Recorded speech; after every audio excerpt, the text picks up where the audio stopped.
berakhir tragis, nyaris mengenaskan, nyaris hancur lebur, dimurkai Tuhan. Diawali dengan baik, sukses besar, berjaya, kaya raya, tersohor ke mancanegara. Hebat, bahkan sangat berjaya, sangat hebat. Jaya, kaya raya, bahkan sangat jaya dan kaya raya. Tetapi berakhir tragis, nyaris hancur lebur, dimurkai Tuhan Allah. Siapa itu? Mengapa begitu? Bagaimanakah kisahnya? Simak penjelasan sampai tuntas. Bersama Yesus ada masa depan, bersama Yesus masa depan cemerlang. Pasti. Kembali bersama Pendeta Najarudin dalam Ragiku, Renungan Pagiku. Raja Salomo meninggalkan Tuhan. Hatinya menjauh dari Tuhan.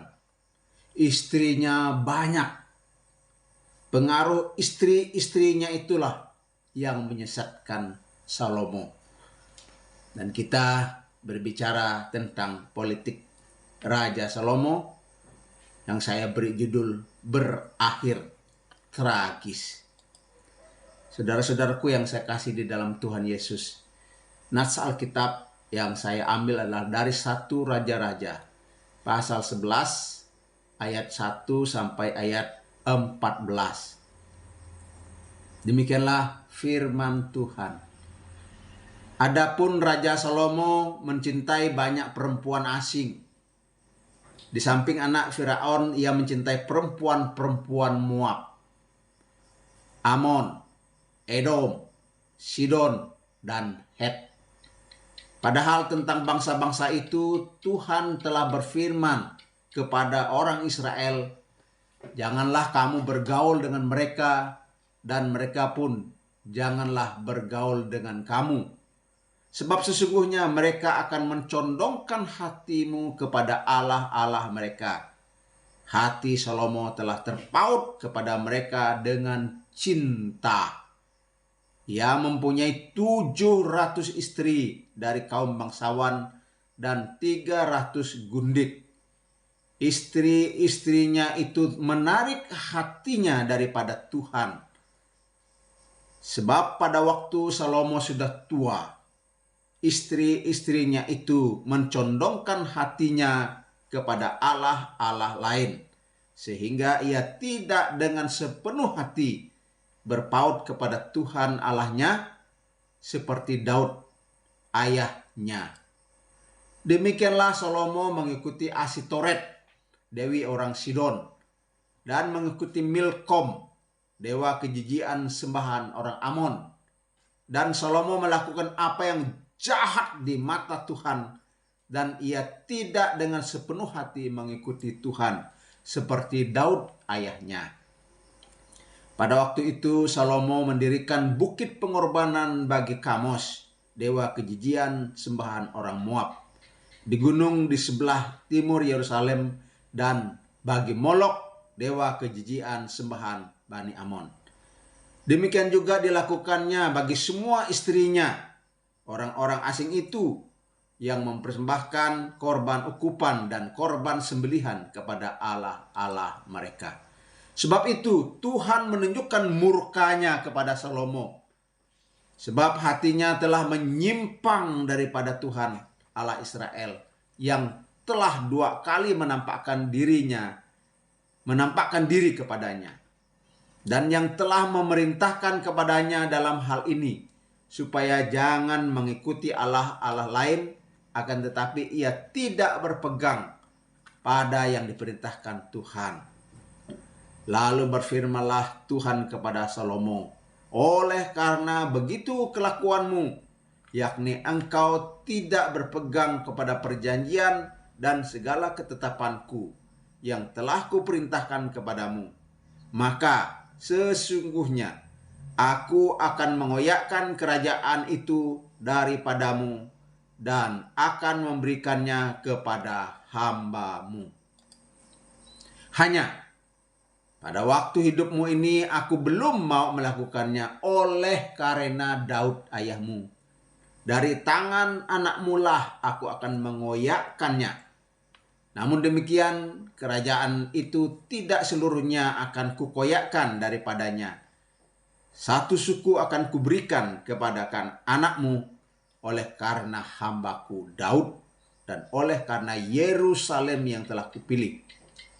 Kemudian Tuhan membangkitkan seorang lawan Salomo, yakni Hadad, orang Edom. Ia dari keturunan Raja Edom. Prosesi naik tahta Raja Salomo, dia mendapat harta. Setelah itu dia naik wanita-wanita. Awal pemerintahannya dia perlu Tuhan, dia perlu hikmat Tuhan. Lalu dia dapat hikmat, dapat kedudukan, dapat harta, lalu dia naik wanita-wanita. Kesalahan bukan pada tahta, kesalahan bukan pula pada harta, apalagi kesalahan bukan pada para wanita. Tetapi Alkitab menjelaskan Salomo lah yang salah, Salomo lah yang berubah tidak setia kepada Allah, berbalik membelakangi, berbalik mengangkangi Tuhan. Istilah modernnya, hidup dalam hedonisme, hidup dalam materialisme, hidup di dalam kesenangan sendiri dan menjauhkan diri dari Tuhan. Nyaris hancur. Sebenarnya mau dihancurkan oleh Tuhan atau negara itu harus dipecahkan oleh Tuhan. Tetapi Tuhan menunda. Sayangnya Salomo pun tidak bertobat. Awal pemerintahannya perlu Tuhan, perlu hikmat Tuhan. Dapat hikmat, dapat kekayaan. Pertama, dia menangani perkelahian.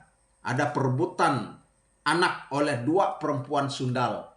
Dengan hikmat memutuskan perkara. Rakyat segan dan Salomo mulai naik pamornya dan istilah sekarang viral. Yang berikutnya dia memilih menetapkan para pegawainya sesuai dengan keahliannya. The right man on the right place. Sehingga pemerintahannya berjalan dengan sedemikian baik. Yang berikutnya Salomo membuat program pembangunan skala prioritas. Dia membangun bait Allah dan istana selama 20 tahun pembangunan. Dan pembangunan ini melibatkan pihak luar. Bedanya Raja Salomo yang membayar, menggaji, membiayai. Pihak luar itu adalah Raja Hiram dari Tirus. Dan semua tenaga ahli yang dari Tirus dipakai untuk keperluan pembangunan bait Allah dan pembangunan istana raja. Sampai kuli dibayar oleh Raja Salomo melalui Raja Hiram. Karena Raja Salomo yang punya uang, Raja Hiram yang kontraktornya. Dan dibayar sesuai dengan perjanjian kerja. Sementara itu, orang-orang Israel sendiri, Raja Salomo merekrut tentara, membangun angkatan perang, membangun angkatan senjata yang mumpuni. Dan Salomo berdagang, berbisnis, mendatangkan keuntungan yang besar. Dan juga Salomo membangun pariwisata sehingga dia terkenal sampai ke mancanegara. Nantikan episode berikutnya dari kisah kejayaan dan kehancuran Raja Salomo.